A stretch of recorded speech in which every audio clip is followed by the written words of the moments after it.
पक्ष वोट देते आजचा दिवस हा लोकशाहीतला उत्सव आणि महाराष्ट्राला देखील हा उत्सवाचा दिवस आहे। महाराष्ट्राला उज्ज्वल भवितव्याकडे आणि महाराष्ट्राला शक्तिशाली आणि देशाला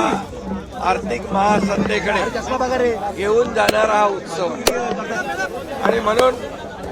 या उत्सवामध्ये सर्व मतदारांनी सहभागी व्हायला पाहिजे आणि जास्तीत जास्त लोकांनी मतदान केलं पाहिजे, कारण मतदान हे आपलं पवित्र कर्तव्य आहे,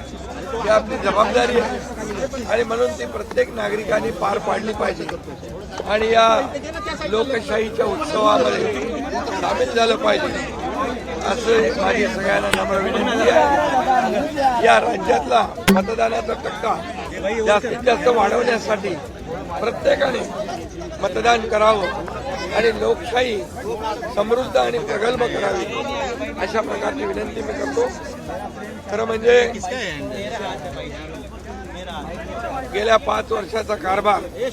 या महाराष्ट्रातल्या जनतेने पाहिलाय। 2019ला मतदान झालं आणि त्यावेळेस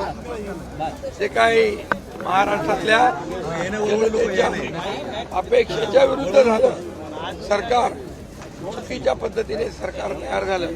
ही जनता 2019चं ती घटना अजून विसरलेली नाही आणि त्यामुळे गेल्या 5 वर्षामध्ये या राज्याची कोणी दशा केली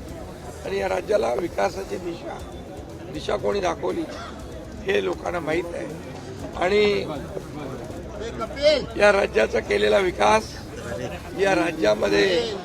सुरू केलेल्या कल्याणकारी योजना, या योजना ज्या आहेत आणि विकास हा लोकांना माहीत आहे। मुख्यमंत्री माझी लाडकी बहीण योजनेसारखी अनेक मी काय त्या डिटेलमध्ये जात नाही, परंतु अनेक योजना